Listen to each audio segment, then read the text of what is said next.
Esta misma mañana, a comienzos del siglo XXI, mientras la humanidad se encuentra ocupada en sus múltiples quehaceres, despreocupados y convencidos de su superioridad sobre este pequeño planeta del sistema solar, ha sucedido lo inesperado. 7.000 millones de personas se encuentran ante el televisor. Todo está a punto de cambiar.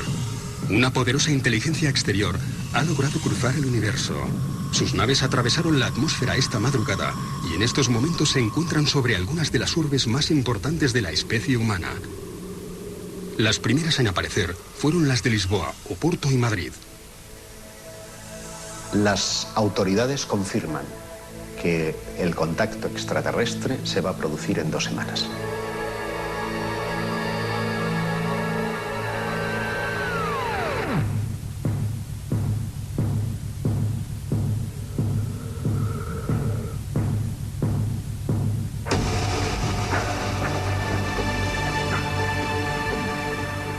De golpe las autoridades se han dado cuenta que sobre nuestros cielos hay una nave de tamaño colosal. Ya se sabe que existen.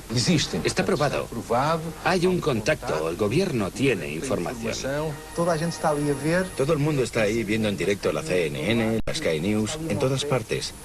Que ahí hay un objeto que no conocemos, que desafía todos nuestros conceptos de física. Y de repente sale de ahí un ser. I come in peace. Básicamente eso es lo que espero que suceda. No sabemos prácticamente nada acerca de estos inesperados visitantes. No sabemos de dónde proceden, si vienen o no en son de paz. Nuestra primera reacción, en el hipotético caso de que esto ocurriera, sería la de encender la alarma general del planeta y estar preparados para cualquier posible amenaza. Todo lo que nos es extraño nos da pánico, nos da miedo. Todo lo que pueda poner en riesgo la cohesión social o que pueda poner en riesgo nuestra propia historia, tiene que ir con cuidado. Para no desintegrar nuestra propia sociedad. El ser humano no está formateado para cohabitar con lo desconocido.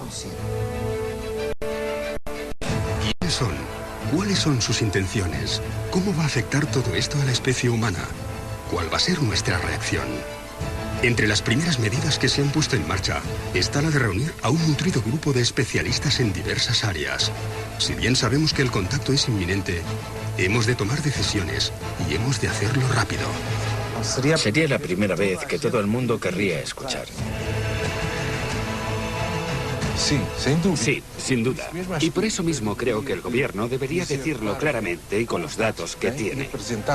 Presentar pruebas de que somos visitados por otras especies, que existen especies que tienen un carácter bueno, de intercambio, de ayuda, y otras que no. No sabemos nada sobre esta especie que quiere contactar con nosotros, o ya se sabía antes. Como periodista, me encantaría dar la noticia. Como ser humano, me encantaría tener la posibilidad de cruzar 2 palabras, de darle la mano a ese ser que ha cruzado quién sabe cuántos millones de kilómetros para llegar hasta nosotros. Es, sin duda, una noticia extraordinaria para la humanidad y para la ciencia. En mi opinión, nos vamos a llevar una gran sorpresa acerca de la antigüedad y los orígenes de nuestra propia civilización.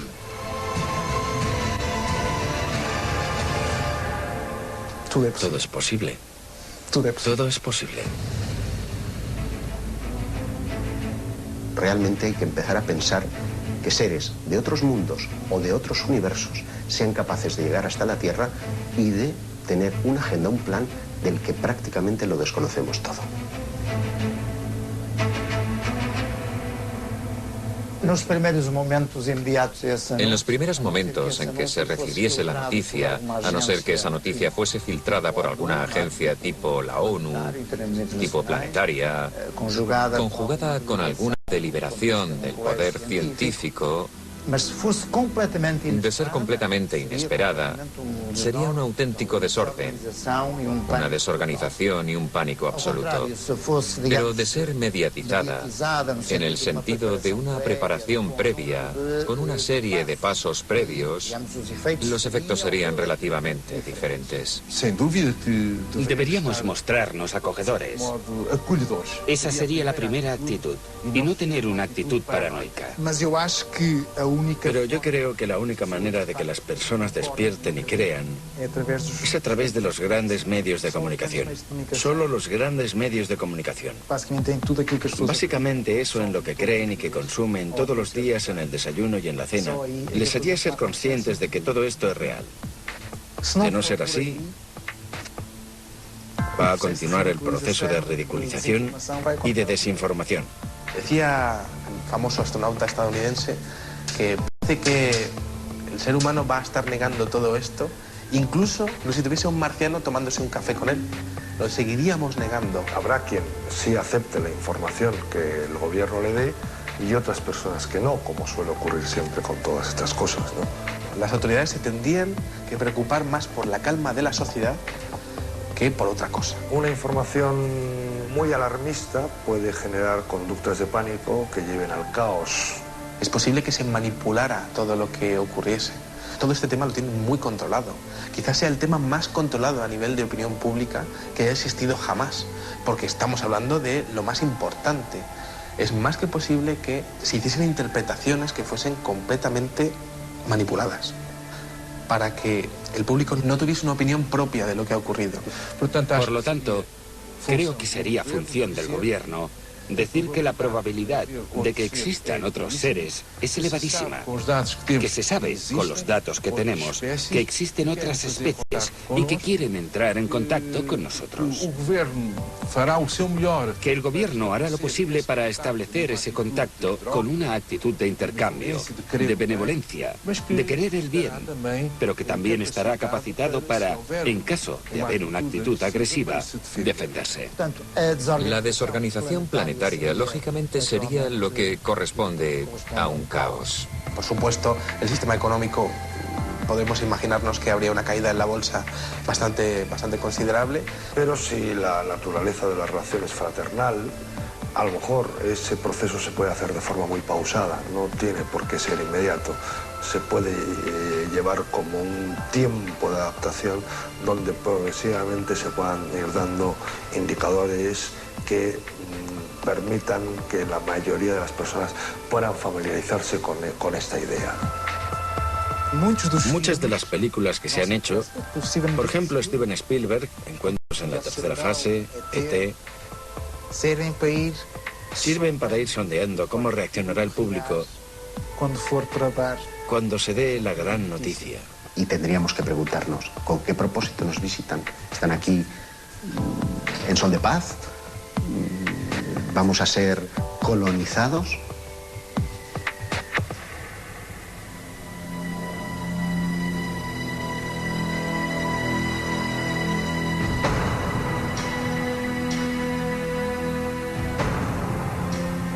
¿Quién nos visita?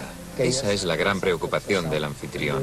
Nosotros, como anfitriones, tenemos que saber por qué nos visitan y cuáles son sus objetivos, el motivo de la visita y la buena fe de quien nos visita. Asegurar la naturaleza del contacto, ¿no? Bien, si esa naturaleza es fraternal, es un contacto que nos va a beneficiar a las dos civilizaciones, o bien si es un contacto de conflicto, ¿no? Las experiencias que tenemos en ese sentido con microsociedades de nuestro propio planeta, en cuanto mantienen un contacto abierto con una civilización más desarrollada, con un nivel tecnológico más desarrollado, es que terminan siendo fagocitadas, aunque sea solo por el roce o por el trato. Yo me imagino a los niños jugando con el merchandising de los nuevos visitantes. Me quiero imaginar pues a voluntarios que van a querer ir a visitar sus naves, conocer su tecnología, a científicos fascinados por aquellos primeros avances, por aquellos primeros pasos en el campo de la medicina, en el campo de la ciencia, de la física. todo nuestro conocimiento se vería completamente alterado. Y eso estremece, porque ¿quién se va a quedar al cargo de nuestra cultura, de nuestra identidad, de nuestras cosas como seres humanos? ¿Quién va a querer salvaguardar de esa mezcla natural entre una raza supuestamente superior y nosotros? Si nos basamos en nuestra propia historia, nunca fuimos en son de paz. Siempre tuvimos como objetivo conquistar la tierra o conquistar los recursos. Si ese es el espejo, lo que hicimos nosotros en América Latina fue increíble. Diezmamos poblaciones. En América del Norte también, diezmamos poblaciones. Teniendo en cuenta nuestra propia experiencia en términos terrestres en relación con otras culturas, entendemos que un inferior tecnológico o un inferior cultural sería siempre diezmado y ultrapasado por un superior tecnológico y cultural. Cuando Cortés llega a las costas de México y es recibido con los brazos abiertos, podemos pensar que tiene que ver con el sustrato de que aquellas gentes estaban esperando a su serpiente emplumado, que además es representado con barba blanca, con yelmo, en definitiva, muy parecido a los conquistadores españoles. Como son sus dioses, pasad, sois bienvenidos. Lo desconocido es siempre una gran incógnita. Es el gran adversario, el terror de la supervivencia y de la existencia de la especie. El Brookings Report se hizo en los principios de los años 60. Por tanto, acababa de crearse la NASA. Y es ella quien pide al Brookings Institute un estudio sobre la exploración espacial. El informe tiene cerca de 220 páginas. Al final aparece la hipótesis del descubrimiento de vida extraterrestre y la hipótesis de que en un futuro se llegue a descubrir vestigios de civilizaciones ya desaparecidas. Se menciona, por ejemplo, el descubrimiento de artefactos, estructuras o ruinas en la Luna, Marte o Venus. Y un poco más adelante dicen que nuestra historia está repleta de ejemplos en que sociedades menos avanzadas acaban por destruirse al entrar en contacto con sociedades más avanzadas. O fueron diezmados, o simplemente desapareció su cultura al ser enterrada por una cultura superior. Por tanto, siguiendo estos ejemplos, aconsejan que al encontrar cualquier vestigio de la existencia de una cultura superior, sea mantenido en secreto hasta que puedan realizarse más investigaciones. Con lo que sabemos actualmente, con lo que ya se ha escrito, parece ser que los extraterrestres son una multitud de diferentes razas. Vamos a llamarlo así, o especies. Vamos a llamarlo especies. Y por tanto, no todas tienen una actitud benévola, una actitud pacífica. Hay unas que sí y otras que no. Esto es lo que se sabe a día de hoy. Hasta que las altas instancias no supieran cuáles son los planes o intenciones. Se intentaría no causar pánico. ¿Quién nos va a defender de las posibles hostilidades de personas que no conocemos? ¿Cómo vamos a resistir ante la aparición de este intruso que supuestamente para llegar hasta nosotros es desde el punto científico y tecnológico muy superior? Estamos hablando de un paso más dentro del fenómeno. Ese paso habría que tener muy en cuenta la seguridad nacional. Es lógico pensar que las autoridades quieran determinar qué nivel de peligro supone ese contacto entre humanos y alienígenas. Si da la impresión de que nos van a comer, posiblemente no queremos ofrecernos tan fácilmente. Más vale que nos preparemos y nos protejamos en la medida de lo posible, ¿no? Y ahí hay que actuar rápido. Mas em termos planetários En términos planetarios, no hay muchas dudas de que, a diferentes escalas, se instalaría el pánico colectivo. Por tanto, debemos tener una actitud no paranoica, pero en cierta manera tener también una expectativa armada. La actitud exterior podría ser una actitud bondadosa. Queremos conoceros, tener un buen recibimiento, de estar dispuestos al diálogo, al intercambio de pueblos. Pero si la actitud de la otra parte fuese una actitud agresiva, hemos de tener algo preparado para, al menos, dar una respuesta defensiva de legítima defensa. Pero no podemos tener una actitud de paranoia, ni de desconfianza, ni agresiva. No sabemos las intenciones, pero es posible que debido a su poderío tecnológico, a su superioridad técnica, nuestro aparato militar tuviese que ponerse en guardia. Por el momento, nada nos hace sospechar que hayan venido hasta aquí con malas intenciones. Tampoco disponemos de datos que indiquen lo contrario. Sabemos aún muy poco acerca de estos visitantes. El prestigioso físico Stephen Hawking recientemente declaró que es perfectamente racional contemplar la existencia de seres inteligentes en algún otro punto del universo, pero que sería altamente peligroso entrar en contacto con ellos. Muchos otros especialistas en diversas áreas insisten en la posibilidad de que estas entidades no sean del todo amistosas y que debemos ser extremadamente precavidos. ¿Realmente es esta la primera vez que se activan los organismos militares ante una posible amenaza extraterrestre? Hubo un caso muy conocido en los años 60 en el que un ovni aparece sobre una base nuclear norteamericana que tenía misiles desperdigados a cientos de metros unos de otros, con sistemas de seguridad autónomos. El ovni aparece, se da la alarma. Se trata de un objeto que entra en espacio aéreo altamente restringido y de repente 20 misiles nucleares se apagan. ¿Cómo es posible? Todo esto da a entender que hay problemas de seguridad nacional, problemas de seguridad mundial, pero también nos hace ver que no les caemos tan mal. ¿Podríamos llegar a entendernos con una civilización proveniente de las estrellas? El ser humano es un ser complejo, muy espiritual, celoso de sus costumbres, de su cultura y muy religioso. Un contacto inminente, sin duda, pondría en riesgo muchas de nuestras convicciones. Pero a largo plazo, no de inmediato, las consecuencias más evidentes serían a nivel religioso, a nivel ideológico y a nivel cultural. Esta cuestión ha sido discutida muchísimas veces porque no todos los grupos culturales o religiosos del mundo sabrían qué hacer con la llegada de seres del espacio. Parte de la razón es que no existe en todos los países un marco cultural de ciencia ficción que les permite entender lo que significaría para nosotros la llegada de seres de otro mundo.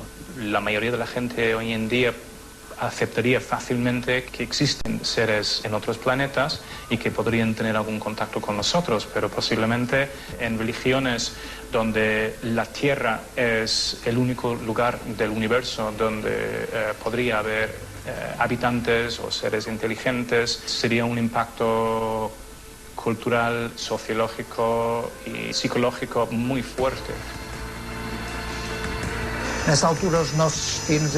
En estos momentos, nuestro destino y nuestras voluntades quedarían completamente desarmados. Estarían en manos de esa voluntad superior, de ese visitante ocasional y sorprendente. El shock ante el anuncio de la llegada de otra civilización, que si queremos, podría llegar a revelarnos sus coordenadas religiosas, si las tuvieran, si tuvieran algún tipo de creencia o algún tipo de religión o de divinidad. Supongo que entrarían en conflicto con nuestras propias consideraciones religiosas. ¿Cuál sería la reacción de las grandes instituciones religiosas de nuestro planeta? Por sorprendente que pueda parecer, desde alguna de ellas ya se han lanzado mensajes conciliadores acerca de la posibilidad de un inminente contacto.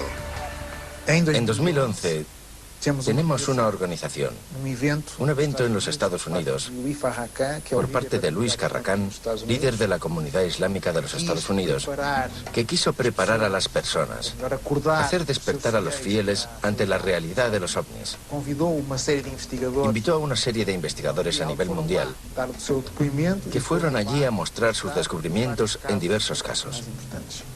Monseñor Corrado Balducci, miembro de la Curia Vaticana y asesor de Juan Pablo II, llegó a afirmar que la Iglesia Católica estaba haciendo un seguimiento directo de incidentes referentes a encuentros extraterrestres. Él fue el primero que dijo que la vida extraterrestre no es para nada contraria a las enseñanzas de la Biblia. Que limitar el poder de Dios a la creación de la Tierra es quitar poder a Dios. Dios pudo crear mil y una cosas. En 2008 también tuvimos a Gabriel Funes, director del Observatorio del Vaticano, que publica en la Catholic News que los cristianos han de habituarse a la idea de aceptar a los extraterrestres como a sus hermanos, y que por el hecho de estar más evolucionados estarán más cerca de Dios y por ello exentos de pecado. Esto proviene del Vaticano, ¿eh? Por tanto, tenemos a la Iglesia Católica preparando a sus fieles. Monseñor Gabriel Funes es uno de los más extraordinarios. Están exentos de pecado, no les tiréis piedras, no les odiamos. ¿Cómo llamarán a nuestro planeta esas entidades? Es poco probable que llamen Tierra a un planeta cubierto en un 70% por agua. ¿Lo llamarán planeta azul? Al menos este es el aspecto que tiene visto desde el espacio. Más de 5 millones de especies diferentes lo han habitado, pero tan solo un 1% de todas ellas la habitan en la actualidad. Las más fuertes, aquellas con mayor capacidad de adaptación, y por encima de todas ellas, el Homo sapiens sapiens. La llegada de una nueva especie, de una especie más evolucionada o tecnológicamente superior, desafiaría todas las leyes naturales que han regido la Tierra durante millones de años.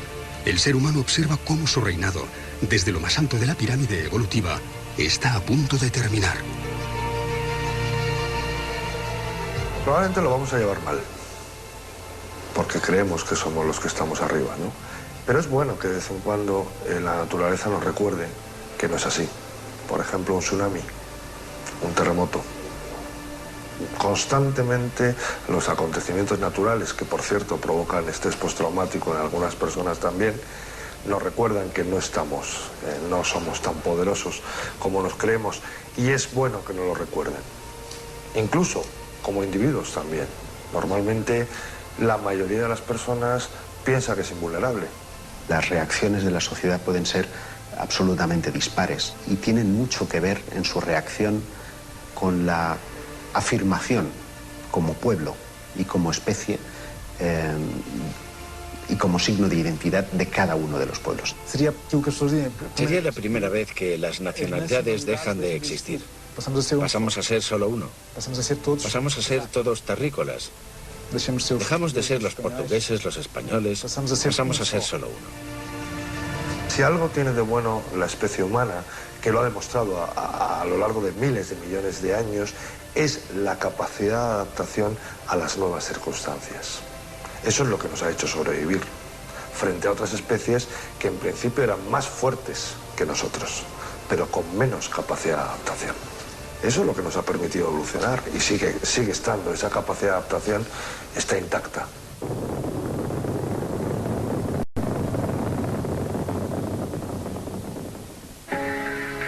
¿Quién es la persona idónea para comunicarse con los extraterrestres? ¿Qué organismo es el más indicado para representar a toda la humanidad? Esta es probablemente una de las cuestiones más difíciles de resolver en los días previos al contacto. ¿Quién les dará la bienvenida en nombre de todos nosotros? ¿Quién sería el mejor embajador para hablar con los extraterrestres? ¿Sería la Organización de las Naciones Unidas? Claro. El día del contacto todos querrían estar allí. Todos querrían estar allí. De eso no hay duda alguna. ¿A quién no le gustaría poder estar en ese eventual contacto con los extraterrestres? Pues alguien que pudiera asegurarnos que puede desarrollar un mecanismo de comunicación fiable y seguro con la otra civilización, ¿no? La ONU representa oficialmente a todos los países. Es lo lógico.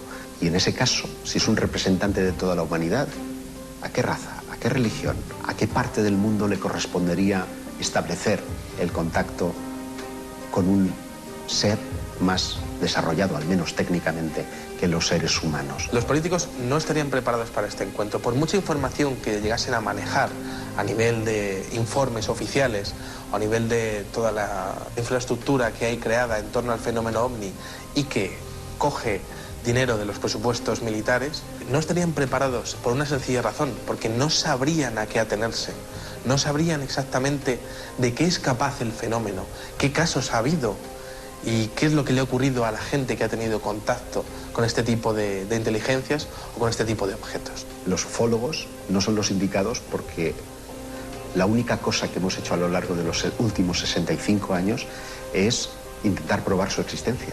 Si ya están aquí, dejamos de ser útiles, pasamos a ser científicos. Lo que tendrían que hacer básicamente sería hablar con todos los expertos en el fenómeno OVNI y recopilar una serie de casos que han ocurrido en el pasado y que podrían ayudar con respecto a un contacto inminente. Para muchos historiadores del fenómeno OVNI, cabe contemplar la posibilidad de que no uno, sino varios contactos de estas características ya se hubiesen producido en distintos momentos de la historia. Otra hipótesis, esta es todavía más conspiranoica, incluiría una suerte de pacto entre algunas potencias de la Tierra y esos eventuales extraterrestres. El 20 de febrero de 1954 habría tenido lugar un encuentro con una comitiva de extraterrestres en la base de Edwards con el entonces presidente Eisenhower. Es un registro histórico, el que aquella base estuvo cerrada en alerta máxima, algo inusual y sin haber grandes explicaciones. Y hubo una serie de testimonios que llegaron al público, de gente que estuvo presente o de algún familiar que estuvo allí. Ese primer encuentro habría sido con una especie muy parecida a nosotros, los llamamos nórdicos, que estarían preocupados con las detonaciones atómicas, con la evolución tan agresiva que estábamos teniendo, y que llamaron la atención al respecto. Supuestamente, según esos testigos, aquel encuentro no habría ido muy bien, ya que los militares estaban más preocupados por el acceso a la tecnología para fines militares. Así que habrían tenido otros encuentros, esta vez con los llamados grises, que estaban dispuestos a ceder tecnología a cambio de una cuota de abducciones. La idea era que los grises cediesen la tecnología y nosotros no, los americanos, permitirían determinadas cuotas de abducciones con la condición de que las personas fueran devueltas al mismo lugar en el que estaban intactas y seguras. Surgen algunos testimonios acerca de las llamadas Military Abductions, donde algunos testigos aseguran haber visto durante sus abducciones, estando en un lugar similar al que estuvieron con los seres grises, seres humanos, militares, vestidos con uniformes, con enseñas, etc. Y por lo tanto, la teoría sería que los militares empiezan a intentar controlar las abducciones que se estaban haciendo. La persona o el grupo de personas más indicadas para establecer un primer contacto debieran de ser científicos. Por otra parte, también sería muy interesante el hecho de poder llevar a líderes religiosos, que todos estuviesen allí para poder observar in situ lo que estuviese ocurriendo. El ser humano está muy relacionado con el tema de la trascendencia y el tema de la religión. Y entonces sería muy interesante llevar a esas figuras religiosas para que también estuviesen presentes y que pudiesen realmente observar la realidad del fenómeno desde un punto de vista real, no desde un punto de vista interpretativo.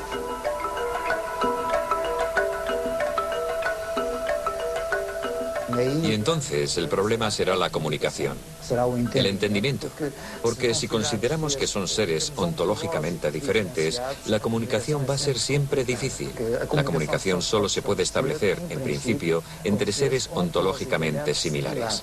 Es un problema pensar en el lenguaje, un problema que incluso estuvo en el punto de mira de los gobiernos que se preguntaron en un momento determinado, creo recordar que a finales de los 80, que si existía un eventual contacto, ¿cómo nos íbamos a comunicar con ellos?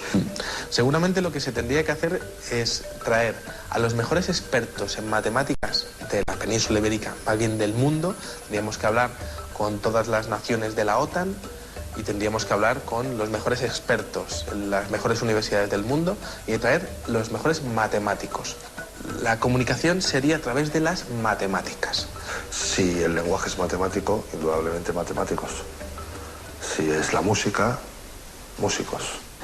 Pero de todas maneras tendríamos que confiar en la imaginación, en el esfuerzo científico, en el conjunto de conocimientos de ambos lados, para establecer una plataforma de entendimiento. Como nosotros, como ser que está aquí ahora teniendo una experiencia terrena, vamos a conectar con esos otros seres. ¿Cómo nos vamos a reconocer? A través de nuestro corazón. Yo quiero pensar que si ellos nos han estado observando a lo largo de los últimos milenios, probablemente sepan muy bien y conozcan muy bien nuestro idioma, con lo que probablemente o hablen en inglés o incluso en castellano o en chino.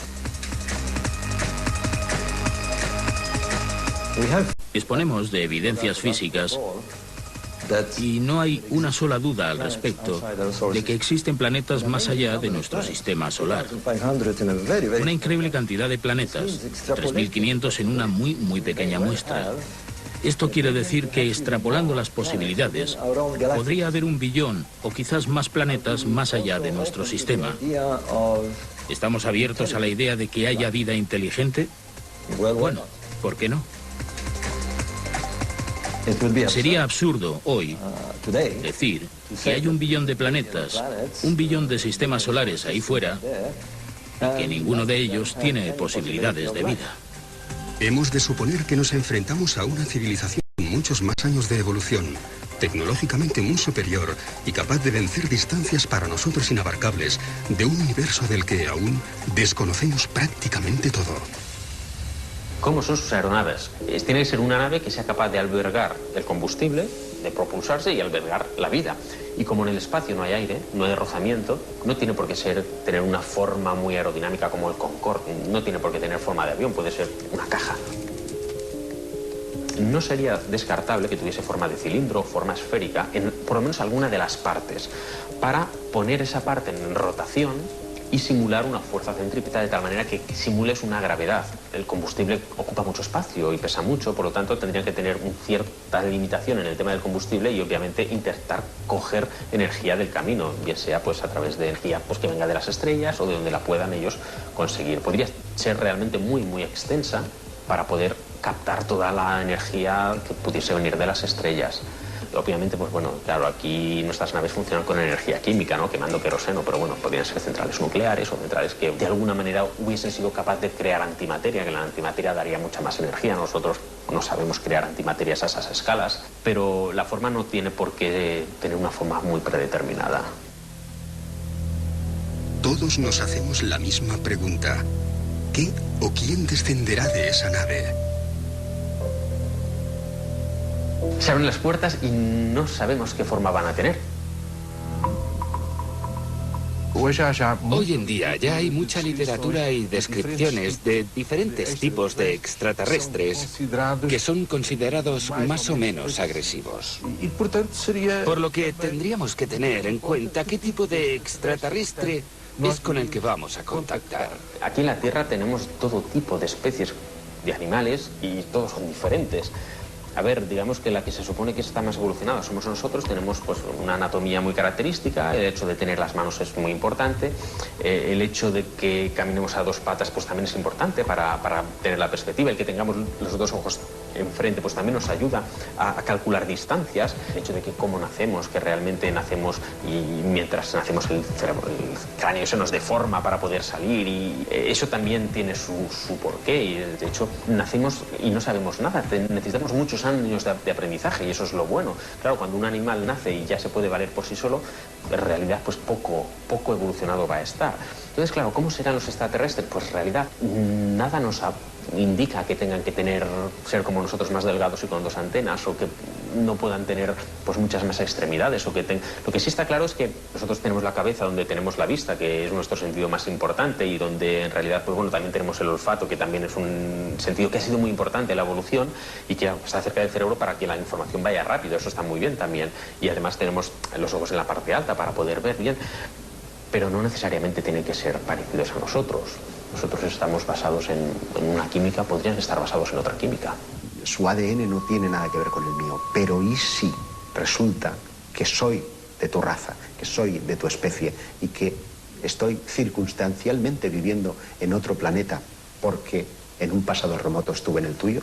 A lo mejor esa es la explicación a todo, ¿no? La composición del ser humano parte del carbono, pero ellos no tendrían por qué estar basados en los mismos elementos químicos. Nosotros necesitamos oxígeno, pero es probable que ellos no tengan que respirarlo.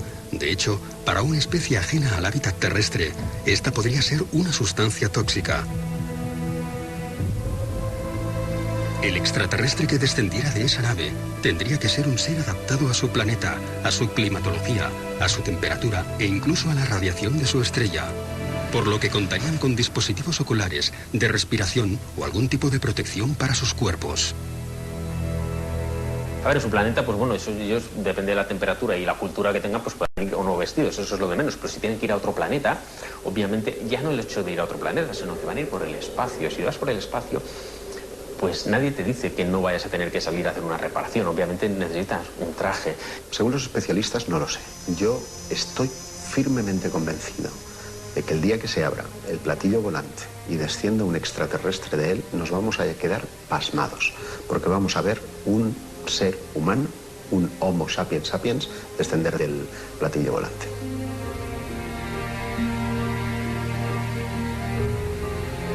De ahí va a bajar un Homo sapiens sapiens. Somos 7.000 millones de personas las que habitamos nuestro planeta. ¿Quién de nosotros no desearía estar presente en el momento en el que se abran las puertas de la aeronave? ¿Quién no tendría una pregunta para formular? Un deseo, un mensaje. ¿Quién no se ha imaginado qué haría si es uno de los elegidos para darles la bienvenida? Escuchar. Por cierto, una actitud que como seres humanos perdemos cada día más, sobre todo cuanto más occidentalizados estamos. Escuchar. No te voy a negar que es un momento esperado y que espero no morir sin haber visto que ha llegado ese momento, ¿no? No lo sé. Me gustaría poder experimentar en primera persona la corroboración de que no he estado persiguiendo fantasmas. Como primera pregunta, trataría de ver corroboradas mis cuestiones más personales, ¿no? Como, ¿sois realmente quienes creo que sois? ¿He estado equivocado?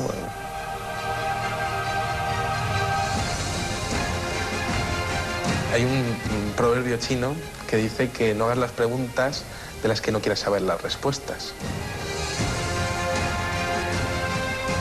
El día del aterrizaje creo que les preguntaría si alguna vez han estado aquí antes, porque eso posiblemente justificaría tanto tiempo invertido en el estudio de los ovnis.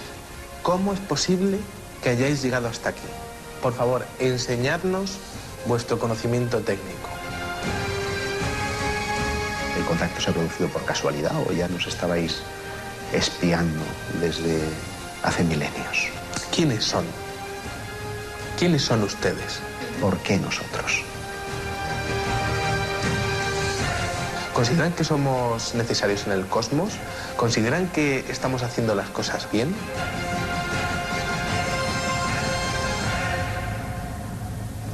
Yo, sinceramente, les echaría en cara el haberme tenido durante décadas persiguiéndoles de un lado para otro. Porque, desde luego, he tenido que aguantar muchas risas, he tenido que aguantar mucho descrédito.